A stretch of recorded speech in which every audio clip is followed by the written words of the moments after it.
welcome to episode 347 of the All You Can Hear podcast. I am one of your apocalyptic co-hosts, War Daddy Wenzel, and joining me today is crusty Colt full of the stink, ready for the tanks. Boggy Booba! So, if you couldn't tell from the title, today we'll be talking about George Miller's most recent entry into the Mad Max series, Furiosa, Mad Max Saga. We'll take you through the story, talk about what we liked. What? I thought we were covering something else. What did you think we were covering? The dead don't hurt. That's why I said that. What'd you say? Actually, let's go back. What'd you say? I said, crusty. I think I said crusty boy Colt. I'm super stinky, ready for the tank. Biggie Bobo Bubba, something like that. Okay. Well, none of that has anything to do with that fucking movie. So I don't know what you think we're talking about. Damn. Yeah. No. So recently we watched The Dead Don't Hurt, directed by Viggo Mortensen. It's very good.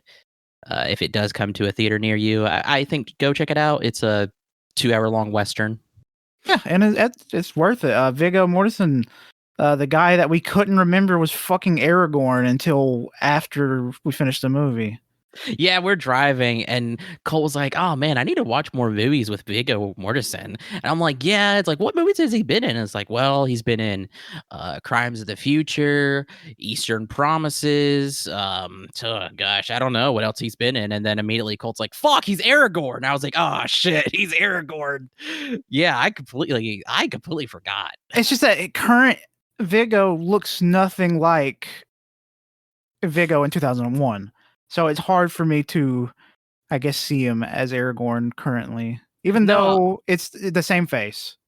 No, I agree, because he looks so different in Crimes of the Future than he does in The Dead Don't Hurt. Like he for me anyway, he looks so different in his I guess in his eras or whatever for his films.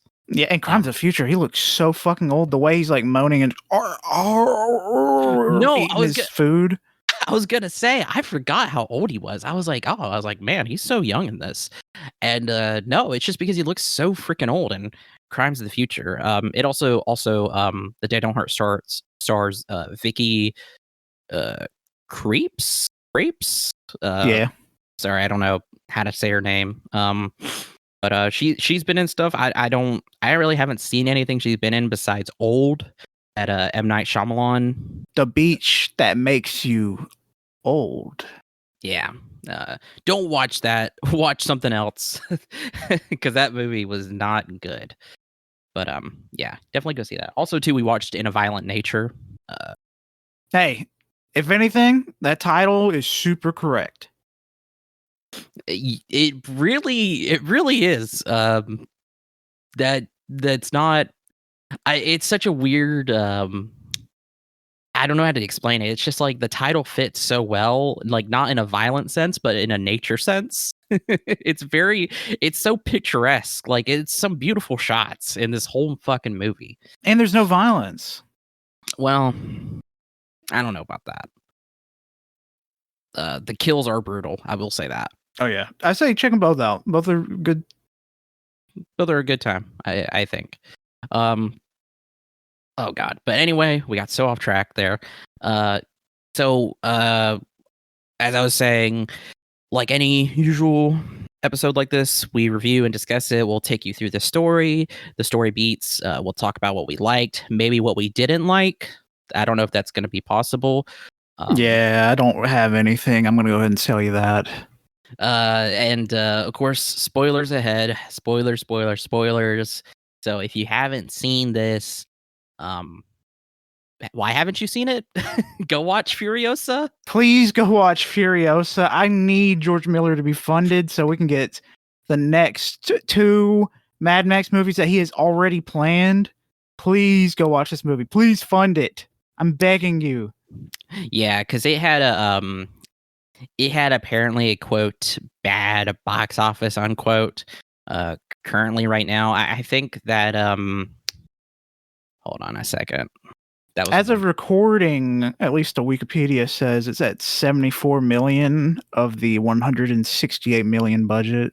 Yeah, and that's like, uh, while it's I think that it's still number 1 at the box office, but it's also that's also very poor, quote unquote, for it. I mean, yeah, and obviously too, since that's the case, it's going to be trouble trying to get the next films made. Oh Um, god, and then you have the shitheads that fucking feed the flames of woke culture finally gets shut down. Wow. Finally, woke culture finally gets what it deserves with women leading in movies. We don't want that. We're finally getting it. I haven't seen any of that, but Oh, I've honestly, seen so much of it. They yeah, hate that Furiosa's a woman being the lead, and they're just so happy that it's flopping, which I guess so in comparison, but it's still doing good, but not good enough. no, I mean, I don't doubt it. I mean, I remember that for Fury Road. It's just so weird to me still that like we don't want to see women on the big screen. Like, okay, why don't we go back to what is it, Greek times? Whenever they did plays and it was all just men, even for the women roles, just men. You Um, know, this is probably a crazy request, but I wish that every person that thinks like that and just voices their opinion could suck their own dick. So that's all they would do. And they'd shut the fuck up and just suck themselves off in an infinite circle. to the point to where they just turn into like a little like flesh ball and then disappear from reality. Yeah, or we can use them as wheels. As a society, we don't need to use our rubber wheels anymore.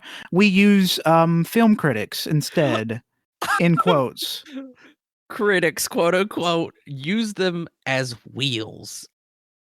You know, Cole, I think And that's a smart idea. we could have a farm for them too. We just have we, we put two critics together and we breed them. We breed them. What if it's mostly men? Well, we're gonna have to clone them. Okay. So we're just gonna have a lot of a lot of dudes sucking themselves off. We'll put them in a case so nobody has to look at it. Of course. What? No, man, I just think it's funny too. Like, let's breed them. I don't, I don't think anybody would want to breed with them. I don't think anybody should. Yeah, I So yeah, agree. I think we're gonna have to clone them. Yeah, for sure. Um, but yeah.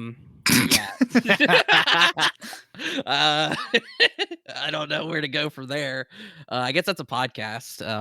Furiosa. Um, This but was no, a movie that I've been waiting for forever. It's almost been 10 years. It's been 9 years since fucking Fury Road. Fury Road's one of my favorite movies of all time, man, and it just fucking hurts that it's almost been 10 years. yeah, no, it's crazy. I remember seeing that movie in theaters. It was insane. Then I watched again with you guys, you, Cody, Tanner, I think JoJo as well.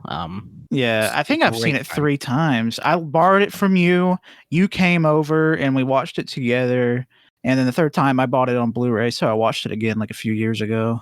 Yeah, yeah. I need to get it on I need to get it on 4K or something because I the fact that I don't have it is kind of crazy. Just because it, like you said, it's one of my favorite movies of all time too. It's so freaking good. Mad Max was like something it's like one of those rare I mean one of those like not reboots but kind of like back into an old franchise that just happens to be really fucking good. We got Mad Max, we got Planet of the Apes, we got Blade Runner, like it's just crazy. And Mad Max is so fucking unique with the way that these stories are told. I saw someone say like the best way to view the Mad Max movies is like campfire stories set in this universe, where Max was a person, but it's just like these adventures are heavily exaggerated for this one man. Because so there's like inconsistencies in the character, such as one being super anti-Semitic and the other being Tom Hardy. Makes sense in that way. Yeah, yeah. Yeah, no, I've been seeing that too, where you just view the movies not necessarily as a linear timeline, but like kind of like loose stories that kind of piece together. Like you don't have to have a hard time. Just because I mean, like when you watch it and like you see how like the ages of the characters and if you get too deep into that, I mean it's gonna muddy it up, and you shouldn't view it that way. Yeah, and that's a good thing about the Mad Max movies is like you really don't have to worry about like, actually that is not canon with this like you would with Star Wars or Marvel. As I've gotten older, I've started to like hate some of the stories that just like are burdened by the canon. And with this, you don't really have to worry about that. Yeah.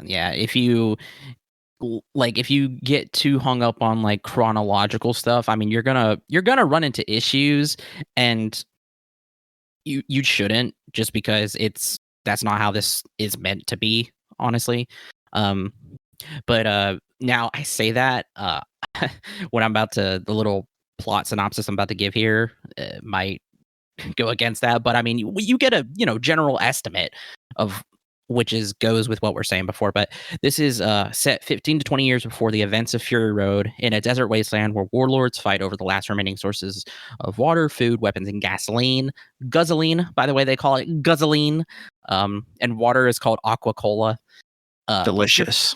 Furiosa traces the young title character's life from her kidnapping by the forces of warlord Dementis, played by Chris Hemsworth, to her revenge on the warlord for the loss of her mother.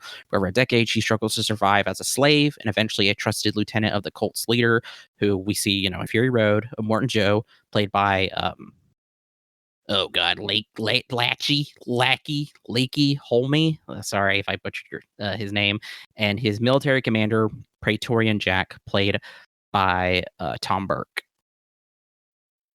And also too, what was interesting is because I remember when stuff was announced for the Mad Max universe, and it took, like Colt said, it's been a while since Fury Road, and there's a reason for that.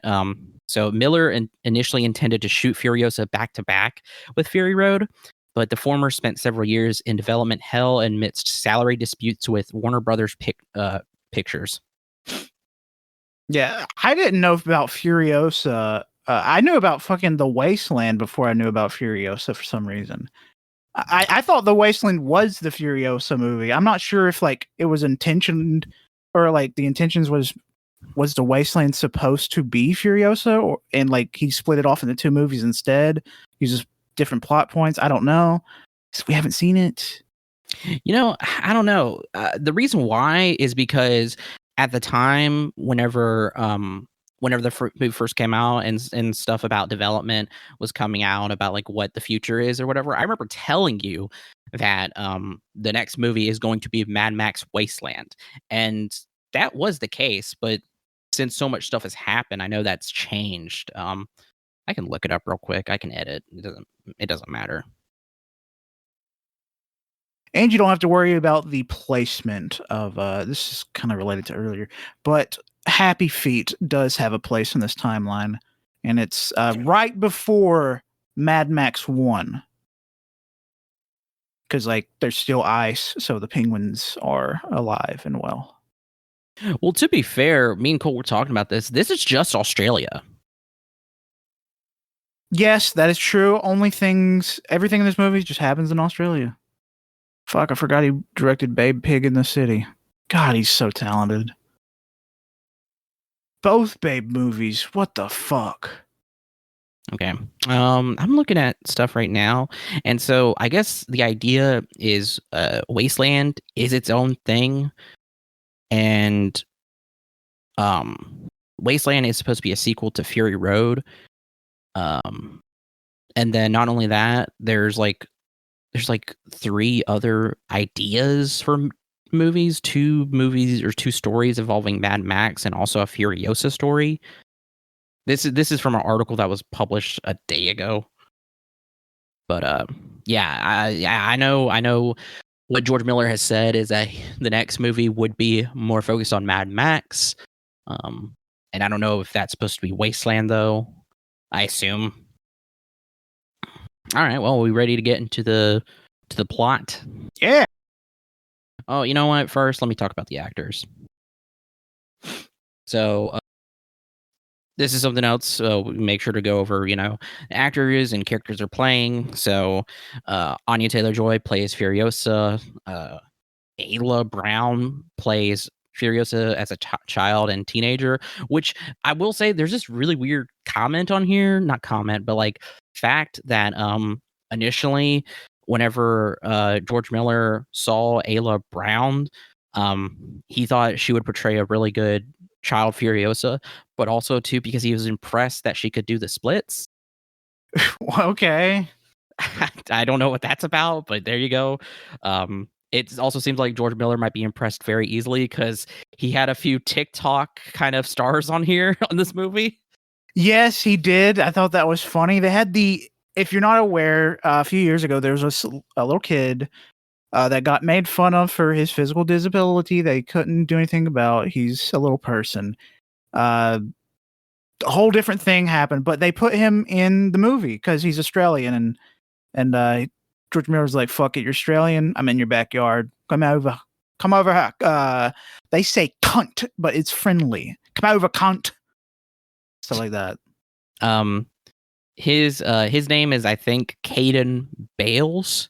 I think that's the kid's name. His character is War Pup. Yep, and all he wants to do is kill the whole movie. Yeah, he is. He has a taste for blood. Can I activate the Billy Baba? Yep. That was British, but still. Yeah. There also is archive footage of Charlize Theron. But we'll talk about that later. Yeah. Chris Hemsworth plays Dementus, the Red Dementus, the Great Dementus, and Dark Dementus. Fucked up, man. Yeah, he plays all those characters. Tom Burke, as we said before, he's Praetorian Jack, the commander of the Citadel's first war rig. As I mentioned before, Leichy Holm plays a Morton Joe. And he also plays Rizdale Pale, one of Dementus's lieutenants. George Miller does reuse actors, which is pretty cool. George Shevtsov plays History Man, an expert in pre-apocalyptic history, science, and technology who serves Dementus and is also the narrator of the film. John Howard plays the People Eater, Morton Joe's advisor and military strategist, and he's also the one who takes over Gastown in Fury Road. We'll explain why later. Angus Sampson plays the organic mechanic, Dementus's and later Joe's personal physician. Nathan Jones plays Rictus Erectus, Joe's muscular but dim-witted son. Josh Hellman as Scrotus, Joe's psychologically unstable son. Charlie Fraser plays Mary Jabasa, Furiosa's mother. Dylan Adonis as Valkyrie, Furiosa's childhood friend. Which also I didn't realize that I can't remember which woman in Fury Road. I think it's the one who's naked in the cage, but that's Valkyrie in Fury Road. I don't know if you remember. Also, another thing, Josh Hellman that plays Scrotus. He also played a character named Slit in Fury Road, which he was one of the war boys from the very beginning of the movie. Yeah, he was friends with Nicholas Holt's war boy, Nux. Yeah, I remember. He had like a he was called Slit, I think, because he had like a Glasgow smile. Yeah, which the funny thing is, if you look at him outside of Scrotus' character, he looks like a normal guy. But Scrotus is one of the ugliest motherfuckers you'll ever see. Yep. Elsa Pataki plays Mr. Norton, one of the lieutenants in Dementus's biker horde. She also portrays Vu Valini General. We'll explain what that is later. She's actually the wife of Chris Hemsworth. So it was pretty crazy because the two characters that she plays look so different. I didn't realize it was the same person. Same thing with Josh Hellman playing Scrotus. I didn't realize that was the same guy. Goran Klute plays the Octoboss, Dementis' second in command and the leader of the Morta. Oh, that's interesting. Okay, so the subtitles, whenever we watch the movie, calls them the Mortifiers, but they're actually called the Motiflyers because they What? can fly and Yeah. they ride motorcycles. They're called the Motiflyers. Okay, that's interesting. I But it think the sounds Mortiflyers is better because I was Morton Joe's got. Maybe it's called the Mortiflyers when they're with a Morton Joe, but the Motiflyers when the event happens in the movie. no, they're not with Morton Joe. They're with Dementis. Remember? Oh shit! I'm thinking of someone else. Yeah. No, they're called the Motiflyers because they wow, that's okay. So I should mention we watched this with subtitles, which I'm really glad, just because British and Australians, their act fucking crazy. Um, no, it's just we want to watch more movies. We try to watch movies with subtitles, and if we ever get films here in theaters with subtitles, I want to jump on that. This is actually I think our first time watching an English film subtitles. Yeah, which they show them during the day, more than the Yeah. afternoon, which sucks because I know why they do it. It's because at night people don't want to read. Yeah. In theater, by the way, I should say in Yeah. theater. Um, David Collins plays Smeg, the dance proclaimer in Great Dementis' name. biker horde. Let me see. We don't really need to know the rest of these. Apparently, there's a guy, Jacob Tamori, is the Oh, that's interesting. Okay, so again, spoilers. We do see Max in the movie, but we see the back of him while he's sitting next to his car, and the guy Jacob Tamori is the one who does the who plays Max in this movie. He actually was the stunt double for Tom Hardy in Fury Road. I mean, he has the same body type, so yeah. It looked exactly the same shot from Fury Road. Yeah, no. Because it was just supposed to mimic it from a different angle. So I guess that implies in Fury Road, at that moment in the story, he was seeing her coming back, I guess. Oh yeah. At that moment, that was her coming back. We'll get to it, but yeah, that's basically all the characters you really need to know. There was something else I was going to say, but I forgot. Fuck, what was it? Hold on. Let me activate my brain power. Oh, now I remember. There was a stunt scene that I don't know if anybody knows, but there was a stunt that took 70 days to shoot and had over 70 days and had over 200 actors in it. Oh. And it took so long because George Miller wants to make sure that there is it's super safe. So, and I will say some of the shit in this movie is crazy. So yeah, let's just get into it again. Going through the story beats, and we'll occasionally talk about any crazy shit or what we thought. But years after an unspecified global catastrophe, Australia is a radioactive wasteland that hasn't changed. Normal. And Nothing different. And the green place is one of the last remaining areas with fresh water and agriculture. Raiders discover the green place while two kids, Furiosa and Valkyrie, are picking peaches. Furiosa attempts to sabotage their motorbikes, but the raiders capture her and as a prize for their leader, Warlord Dementis of the biker horde. Furiosa's mother, Mary, pursues them to the horde's camp, killing all but one raider. The last raider delivers Furiosa to Dementis, but Furiosa mortally wounds him before he can reveal the green place's location. It was pretty crazy. The shots or Furiosa's mother. Oh yeah, Furiosa's mother. Even Kojima knows what's up. That was some of the hottest shit ever. Watching that woman hunt down these raiders, it's just super badass. It was like the way she's like, pop, snipes, runs up, takes off the wheel, hacks up her own little makeshift motorcycle to continue the chase. It was just super sick shit.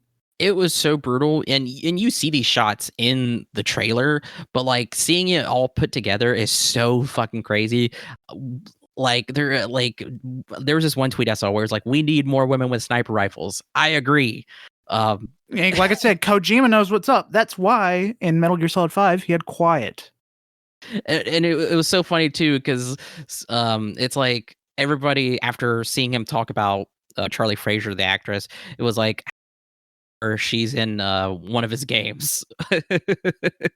Because like, I mean, she was great. And no, it was pretty brutal too. And then like Colt said, there's this really cool scene that really like you it makes us love Mad Max, because Mad Max is so unique, as it's one of the only big franchises for film that's post-apocalyptic.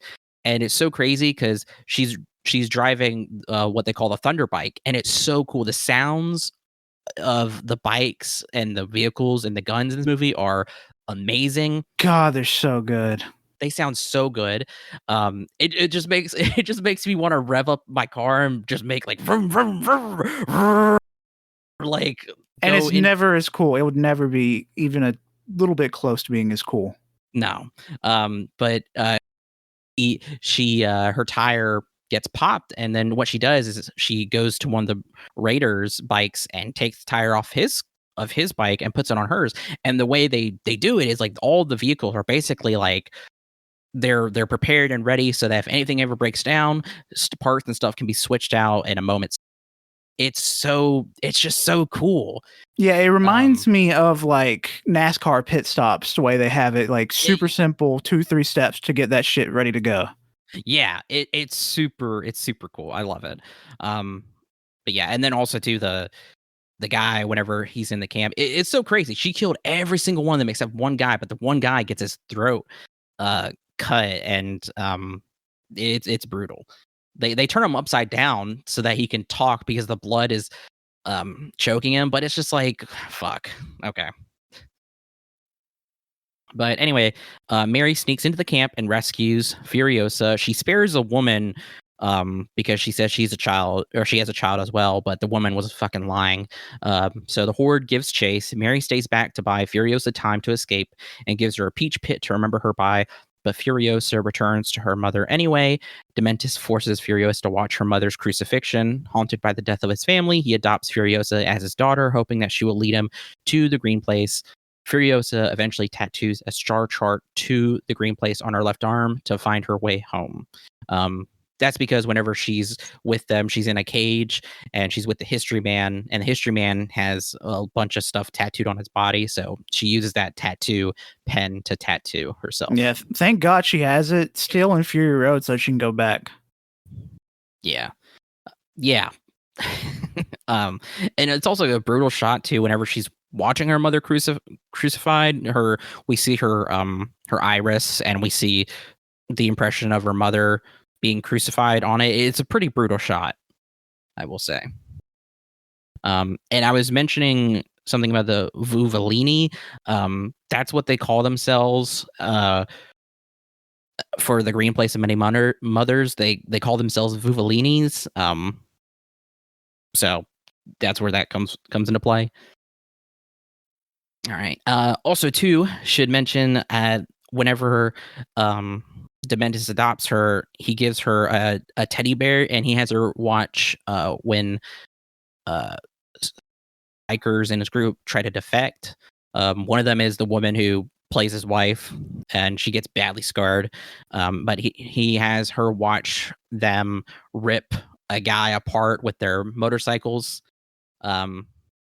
Pretty brutal, but it's also that scene where we get in the trailer, ready, steady, go. It's so good. I feel like this is just normal Chris Hemsworth, and that Marvel had to tone him down because of wokeness. Yeah, and I should mention we make so many jokes about this scene and just the insanity of this universe. And honestly, and the thing is too, it kind of fits just because of the shit George Miller has written into this universe. Like, you have a guy named Rictus Erectus Scrotus. I mean, come on. No, but there is a bit that I have here. I made sure to write down all of our stupid fucking bits. Good. But basically, it's a whole bunch of just jerking off, gooning, whatever jokes. So for this moment, so in our own Mad Max cinematic universe, Dementis leads the Gooners. Yes, Um, yes. so whenever this scene comes up, it's a circle jerk, and he's like, "Ladies and gentlemen, ready, steady, go!" And the first person to come gets killed. You got to Yep, like to become a gooner. You've got to be able to. Wait, no. Wait, that's the edgers. The edgers have that rule. The first person, the edgers, to come gets killed, and the gooners, the first person to come. The last person to come gets killed because if you're a gooner, you got to come as much as possible. exactly. Octoboss leads the Edgers, not the Yes, Mortiflyers. He leads the Edgers. Um, and then at some point, whenever Dementis gets mad, he's like, "Edging? There is no edging here!" and we're gonna have the person that gets killed be put in the part of the gooners. The person that gets killed from not coming gets put in a pit, so all the gooners can fill up the pit and they drown and come. Yes. Yep. I think we're geniuses. Uh, another, I'll go ahead and say it. Morton Joe leads the Cum Boys. Yes. And yeah, so the Cum Boys are they're just a bunch of suicidal maniacs. Yeah, I mean that's the same thing. That's the same thing, It's but just a different name. the only difference is they jack off and then they explode. Yes, okay, I do remember that because there's a scene in the movie where he's like, there's a guy that's about to like jump and like explode and do some cool war boy shit. In this one, he'll just be like jerking off on the edge, and as he busts, he jumps off and kills himself. Yeah, but whenever me and Colt were talking about this, he just slams on the ground. Nothing happens. I added that he explodes after a little bit. And Morton Joe would say, "I've got 927 cum boys at my disposal, willing to jack and cum." Still think George Miller needs to hit us up. Yeah, dude, I feel like we could really help him out, bro. Help him in the writer's room. Definitely. Oh yeah. So let's get back to the story. uh, let me see. Okay. After receiving a tip from a stranded soldier, Dementis and the biker horde besieged the capital, the Citadel. The soldier, by the way, is another person I think that's been on TikTok. He's a war boy. Another wasteland settlement with fresh water and agriculture. They are repelled by the war boys, the fanatical army of Citadel warlord Morton Joe. This is that moment that we were just talking about. It's pretty brutal, or it's pretty cool. They have a bunch of like hooks or whatever that come down and they take their bikes and vehicles and shit. It's pretty cool. Dementis changes course using a Trojan horse strategy to capture Gastown, an oil refinery that supplies the Citadel with gasoline. At peace negotiations, Joe agrees to recognize Dementis' authority over Gastown and increases its supply of food and water in exchange for the Horde's physician, the organic mechanic, and Furiosa. This is actually pretty crazy too, because whenever they get the war rig or whatever, Dementis just starts grabbing white clay, and he starts rubbing it on one of the mortifiers. He's like, "Who wants to be a war boy?" And I was like, "Oh my fucking god, they're really gonna do this!" I thought it was pretty cool. But also too, here we get like a little bit of like world building, because whenever he asks one of the mortifiers to do that, he's like, "I don't answer to you, I answer to Octoboss." But then Octoboss is like, listen to what he says, and then eventually, whenever they're pretending they're taking the war rig from their war boys, quote unquote. He said, Dementis, like, we got to make it look real, so he starts killing some mortifiers, and that's why Octoboss defects from Dementis. And also too, the guy running Gastown is actually Morton Joe's brother. Oh yeah, I missed that. Yeah. I remember now. The fun thing about like them coming in with the guy that runs the gas town to Morton Joe's Citadel is that the whole time Chris Hemsworth's got this massive spring-held pile driving nail thing to the back of his head, and he's clearly struggling trying not to have this thing puncture his head so he can still have a hostage. But in the end, he accidentally slips up and smashes through his head. The thing is too is that also it's there's these little cables that are tied to Chris Hemsworth's nipples. So Yeah, I whenever don't understand that. I was so confused why that was part of it. Do you know? no, Okay. I just assumed that he just did that because if he if he kills him, he also loses something. He loses his nipples. Oh, here's a fun little fact. Tanner just sent in the Discord that he's in the theater about to watch Furiosa as we're recording this. Oh wow, nice. Well, let's spoil the movie for him. All right, Tanner, get in the call. We're gonna talk to you while the movie's happening. Yeah. Also, too, we made a joke that Gastown is where they get all their shits and farts from.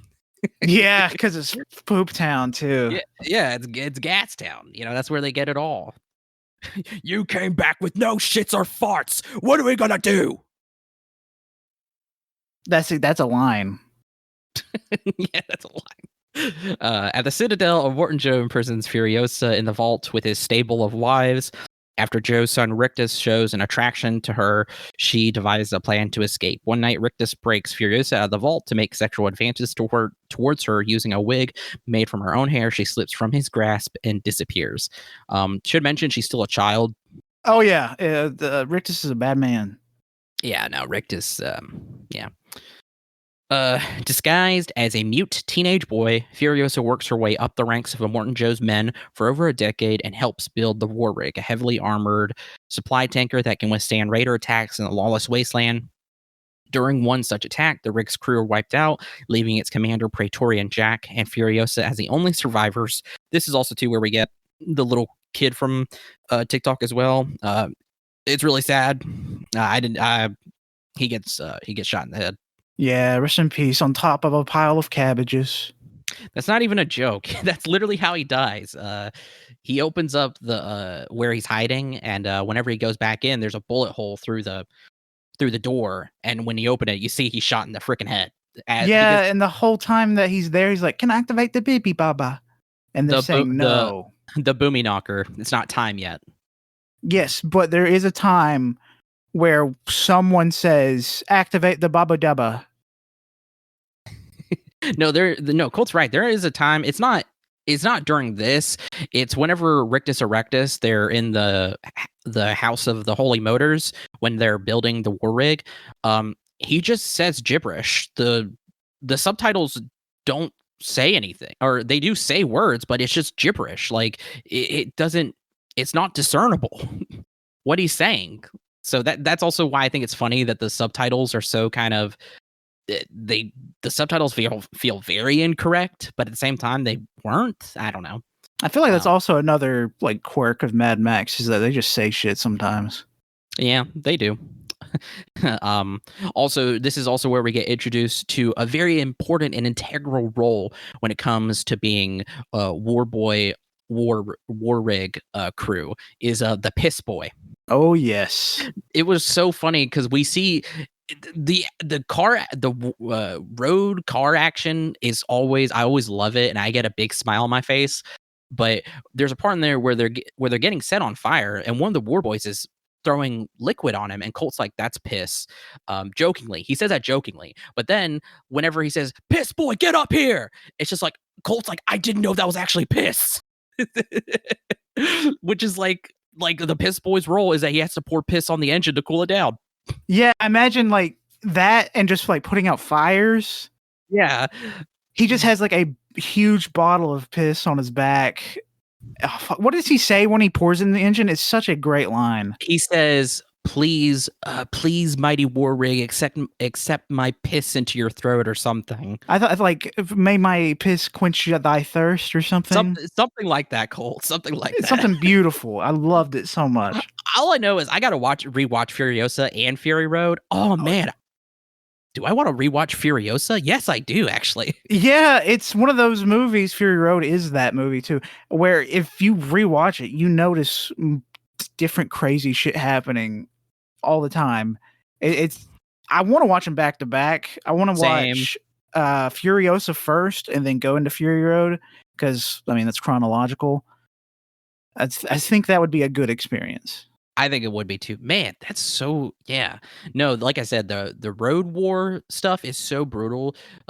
Because No during the one does it like George George Miller. Miller. Oh, absolutely. Nobody does it. Like I said, it's so unique and so fucking crazy.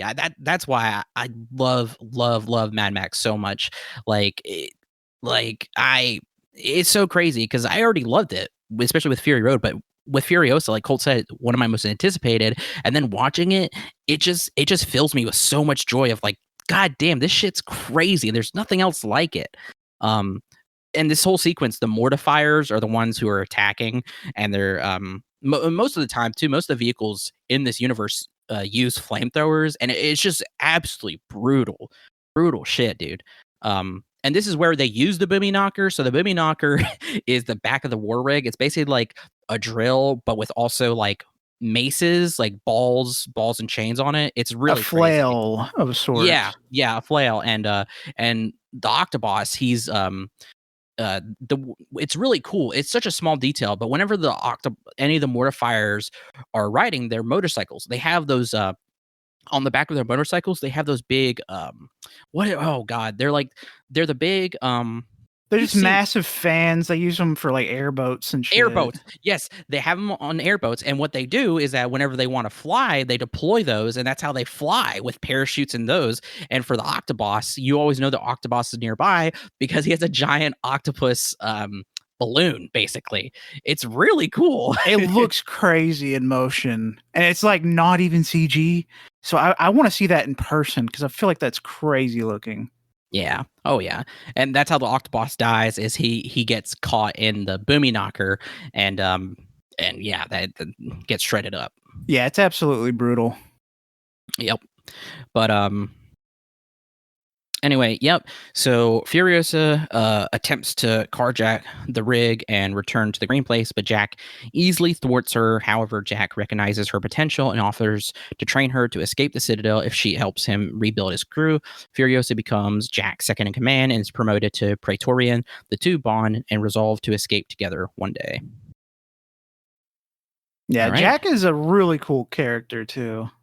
He looks like Solid Snake Yes, he does. with that black grease on his Yeah, head. it's like like the headband if it goes down over the eyebrows. It's literally, it looks exactly like that. It's pretty crazy. Um, and Morton Joe decides to attack Gastown as Dementis's mismanagement has led the facility to near ruin. He orders Furiosa and Jack to collect weapons and ammunition from the Bullet Farm, an allied mining facility. However, Dementis has preemptively attacked and captured the Bullet Farm, ambushes the war rig on arrival. It's pretty crazy, this whole sequence where they're in Bullet Farm. Furiosa having to snipe and help Jack while he tries to escape. Um, and you get that really good, cool shot of Dementis about to fall into like a molten pit of metal while bullet casings are like falling over him. Yeah, it feels like a video game of in this section. It's like a on rails shooter with the way the trucks got to keep moving just to stay alive. Yeah. Even with Jack doing some crazy shit trying to stay alive, fighting under cranes, hailstorms of bullets, and you got Dementis trying not to get sniped, using a guy with a rocket launcher as a shield. Oh, Beautiful. dude, it's so crazy. And you're not wrong. I mean, I don't know. I think like Fallout and Borderlands have levels like this where it's a mining facility and there's like tiers to whatever. I mean, it like this whole thing feels like a video game come to life. I mean, really, like you're talking about like it's so funny because video game movies don't do it. But when actors or not actors, directors who are making movies that aren't video games, they somehow capture that. Like it I don't know. Kind of tells you something. Yeah. Maybe they needed to give Sonic a gun. I've been saying that for years. They need to give him an AK-47 like they gave Shadow. Yeah, I agree. They don't need to go in the direction of the game. They need to give Sonic, Tails, Knuckles, they need to give them guns. Amen, brother. Yep. So Furiosa and Jack barely escape, and Furiosa's left arm is severely injured. This is where she gets her prosthetic robot arm. Dementis eventually chases them down and tortures Jack to death. This is a pretty crazy sequence too, because Dementis is driving a 6-tire monster truck, and whenever he wants to cut them off or catch up to them because they're pretty far, he takes it up a mountain. It's so cool. Like, Yeah, it's crazy because the monster truck is like flooring it up this mountain, and you can see his like crew trying to rev up with their motorcycles. Incredibly difficult, and they're just crashing while this truck's just nailing it. yeah, because it's a monster truck. It's built for any terrain, really. But yeah, it's pretty crazy. And uh, and how he also tortures Jack is he basically ties him to the back of a motorcycle, and they go around in circles, and he makes his dogs chase him around. So it's pretty brutal. Rest in peace, Jack. Yeah, dude got ripped to shreds by doggies. Furiosa escapes her chains by cutting off her own injured arm, sacrificing her star map to escape. A loner watches Furiosa return to the Citadel. This was Max. This is Mad Max I was talking about. He was watching her from atop of another mountain. And upon arrival, Furiosa helps Joe plan a 40-day war, which most of Dementis' horde is killed. Yeah, it's some crazy imagery, the 40-day war. That's something I want to see more of, but I know it's something that cannot be squeezed into a movie. Just looks super cool with all the car combat. Yeah, no, this movie is already like super long. It's Doesn't feel it. I want more. I say super long. It's about what, like 2 hours and 28 minutes. Yeah. If George Miller wanted to make this movie 3 hours with the 40-day war with a 40-day war sequence, I would be so down, because for the 40-day war sequence, we do just get kind of like a mashup of a bunch of different scenes, including the guitarist from Fury Road. He's there. He has to. Yup. Morton Joe needs him for the war. It's pretty crazy, and he's still there playing in the background whenever we get actual footage of the battlefield, which is brutal. It's like there's trenches, there's a bunch of burnt corpses and dismantled cars and stuff. It's pretty crazy. And they're scavenging the other cars for the right size tires for Scrotus's own war rig. Thought that was sick. Yeah. Which his war rig is one of my favorites. It's so awesome. And so having lost her path home, Furiosa shaves her head again, replaces her arm with a mechanical prosthetic, and pursues Dementis by herself as he flees with the remnants of his horde. Yeah, so like what's interesting is like Dementis the entire time is like he cannot keep his horde together. He barely has any sort of unity or loyalty besides his very close lieutenants. We even see here like one of his men and History Man. I mean, they're fine. They're just sitting there because I mean they don't care about following Dementis anymore, and Dementis doesn't care. He fled. Also, too, Dementis has a chariot, like literally a motorcycle chariot. It's pretty cool. Oh, I mentioned earlier, Chris Hemsworth plays Red Dementis, Dark Dementis, the Great Dementis.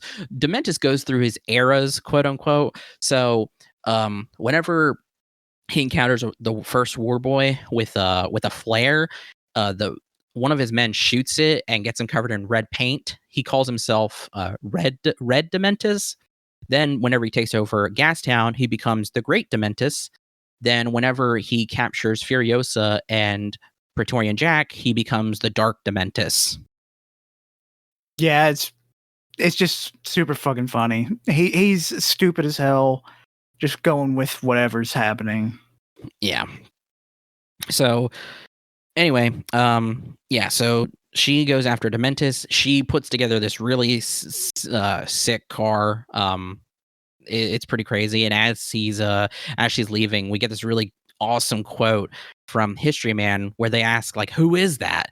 And he's like, "That's the fifth rider of the apocalypse, the darkest angel." Really It goes sick. hard. It goes so hard. And then there's an extended chase where She's chasing down him, his 4 lieutenants that are left. They decide to do they decide to split up and try to make themselves all look kind of like Dementis.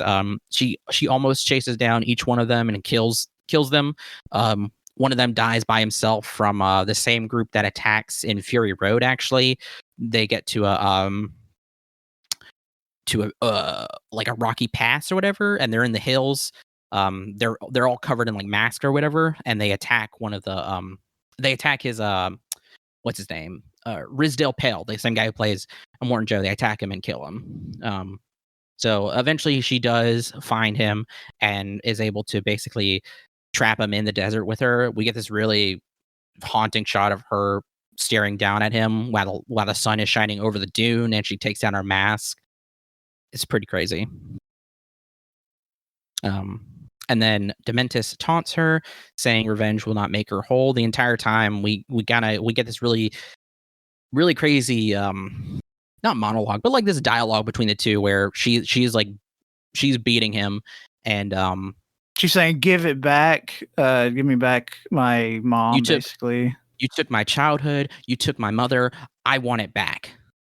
It's man, you hear that in the trailer, and then hearing it now while she's beating Dementis, it's just so brutal. I love that line. It gives me chills every time. It's like these things that obviously can't be given back, but it's like you're like this unstoppable force that's like, I want it back. It's so good. And then whenever Dementis, I don't know if this is before or after he has a seizure, but he looks up at her, like he's talking that like they're both kind of the same. They're both, they're both crazy or whatever. And he looks at her and says, "Well, do you have it in you to make it epic?" Oh, dude, such an iconic line. So good. Like talking about her story and her struggle in the wasteland and her path. It's crazy. I love Chris Hemsworth. Chris Hemsworth plays a good villain. Oh yeah, Chris Hemsworth is a great actor whenever he's got competent people Directors. working with. Yes, and writers. And writers, yeah. Like I love Chris Hemsworth. He needs to play more villains. He did a great job.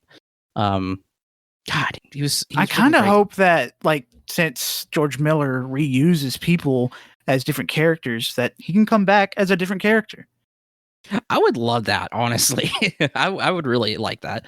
In a voiceover, the potentially unreliable narrator, I assume it's the history man, we assume, claims that Furiosa imprisoned Dementis at the Citadel and used his living body fertilizer to grow a peach tree from her mother's seed. We get this very crazy body horror where it's like something biblical. Yeah, it's like totally biblical. This very skinny, dying Dementis has a tree growing out of his crotch, and he can never have the fruit from it. It's pretty crazy. So for her services, it's implied that he's still there in Fury Road. He should still be alive at the unquote. Citadel. Yeah, even at the end of Fury Road, he should still be there. Yeah. For her services, Morton Joe promotes Furiosa to Imperator and gives her command of a new war rig. She eventually meets Joe's 5 remaining wives in the vault where Joe once held her prisoner. In the final scene, the 5 wives hide in Furiosa's war rig the night before another supply run, which goes directly into Fury Road. And we get like this montage of, it's basically like George Miller's victory run of Fury Road. We actually stayed until the very end of it to watch it just because it's so freaking good. Yeah, I have the urge to watch Fury Road again because it's just heat. Whenever the 4K comes out for Furiosa, I got to get the 4K for Fury Road as well. We should definitely do a back-to-back watch of those in 4K. Oh yeah, definitely. I definitely need to get those as well, just because this movie is just insanely epic. As Chris Hemsworth character said, it's incredible. I don't really know what much else to say of it. It's just Anya Taylor-Joy, Chris Hemsworth, all of them, all great actors, all great performances.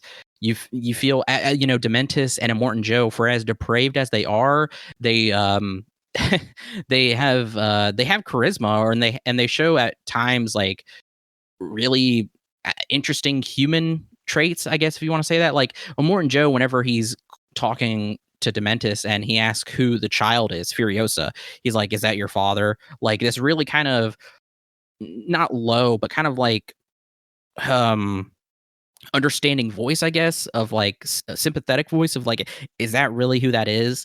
And it's just like and I forget too, like literally right before this, I completely forgot what Morton Joe does, which is that he breeds those women, and it's just like what the fuck. It's like, and and it's just like also too, Morton Joe being like for as evil and disgusting as he is, he runs a tight ship. I mean, he has war boys. He's very strategic. He's smart. I mean, it's kind of crazy.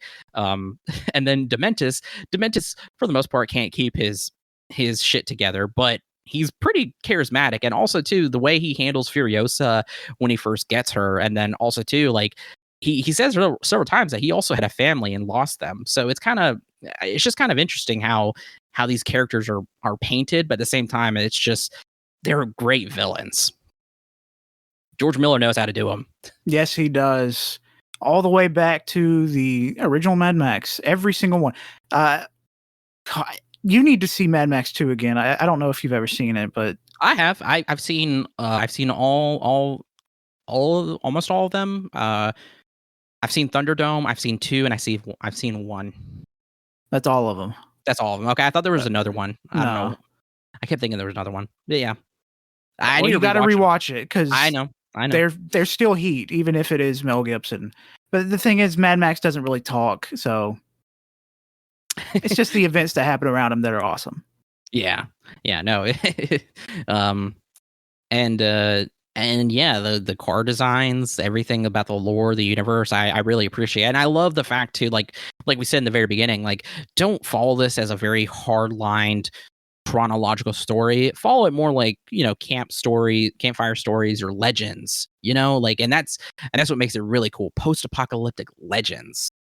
Like I just love that. Again, nobody else does this like George Miller. Nobody. Now go watch this movie, even though we just spoiled it, so we can get the Wasteland and whatever the second one he has already written. Yeah. I really do hope something can come out, just because I need more. I like it was crazy because me before we went to go watch this movie, I kept saying to Cole, like, this is like a cinematic like moment right here. Like it doesn't feel real. Like I've been so excited, so anticipating this. It's insane, and it doesn't feel real. And then now having watched it, it's just like, holy shit, we got to experience that. That's fucking crazy. Yep. I was And I was sorry. Go ahead. I was just going to say that since Fury Road is one of my favorite movies of all time, top 5, somewhere in there, Furiosa, hey, guess what? It's in there too, because when it comes to ranking these two together, I can't say one's better than the other because I think both of them have their own strong points. I want to put them together because it feels like the same story with how well it is connected to Fury Road, even though you don't have to have it connected. Yeah. No, because me and Cole were talking about this on our ride home. Was like, how do we say this is better than Fury Road or Fury Road's better? We really can't. They're two different. They take place in the same universe. They have the same, almost the same characters, but they're two different films on two different levels, and they both stand next to each other. I mean, you're talking about Fury Road follows Furiosa, Mad Max, and Immortan Joe, where this just follows Furiosa and Dementis. Like, I mean, the stories are, or the universes are the same, of course, but like they're different, like completely different stories and uh what's the word? Not driving force, motivations, I guess, kind of the same still, with Furiosa wanting to save the wives and take him to the green place, but where there's Mad Max thrown in there, uh and then with Furiosa it's Dementis and Furiosa, so, but yeah, I just they're both stand equal to me personally. And I was gonna say, I was thinking about this because there's these cool moments whenever you're going to go see films, and you see the trailers and you see the trailers for films that you're really excited for, and you never get tired of seeing those trailers, like besides some films. Um, and there's I was thinking back on this last night about how many times there's been films that we've constantly seen the trailers for, but we get so excited. And then, we see those movies, and then now we're past that, so we don't see the trailers for those anymore. Those are like moments in themselves, and I kind of miss that sometimes. And it makes me Yeah, you say that, but we just had two in the past month yeah, with true. Monkey and Furiosa. Yeah, no, I know, but like that's what I'm saying. It's like we're not going to get Furiosa or Monkey trailers anymore. Yeah, we got to find the next one. We just got to find the next, which we will. It just got to have time. Yeah, no, I'm just thinking back about this. So I remember, Kingdom, Furiosa, Dune Part 2, I would say Oh as yes, well. yes, yes, And I'm going back in the past. Tenet. I remember every time we saw a trailer for Tenet in theater, I was like, I'm so excited for this movie. yes. Um, Gosh, I can't think of anything else that like sits in my mind because I don't remember if we ever saw trailers for Blade Runner 2049 in We theater. did, but like they rarely showed it in the theater that we saw at the time. I imagine if we went to AMC, we probably would have saw it a lot. Yeah, that's true. Yeah, because there was there was that period where we weren't going to AMC yet, so we didn't see consistently the trailers that we see now. Just because we go to AMC so much, we see the trailers so much and so consistently. So yeah, that's true. But yeah, but to kind of wrap it all up, I give Furious a 5 stars. Go see it. I love it. Oh yeah, 5 stars for me as well. Banger, banger, banger, banger. Yep. Anya Uh, Taylor Joy. This is another thing I want to say. Anya Taylor Joy. Don't get me wrong. I love Charlize Theron. She's a fantastic Furiosa. But Anya Taylor Joy is the main Furiosa in my eyes. I feel like she stole the show 100% from her, and that I just want to see Anya Taylor Joy as Furiosa again in some format. Yeah. Oh, yeah. Oh, also too, I think it's funny. There was a report talking about how um Furiosa or Anya Taylor-Joy only has like 30 lines of dialogue in the movie, and people were complaining about that. It's like, well, why doesn't she have more lines? But when you watch the movie, you find out why. It's because her character has to be mute the entire film so it doesn't give herself away.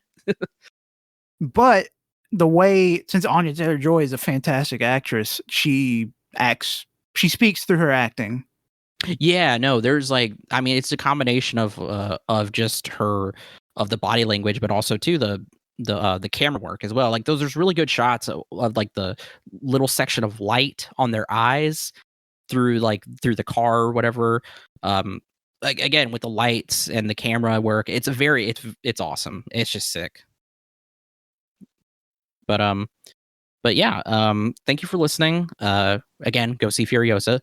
You can follow us or you can find us on All You Can Hear. Find us on SoundCloud, Spotify, Apple Podcasts, Overcast, anywhere RSS feeds connects. We're probably there. Follow us on Twitter at AYCH Podcast. Follow the Backlog Boys Pod. Follow Cajun Greatness. Follow the Instruction Booklet.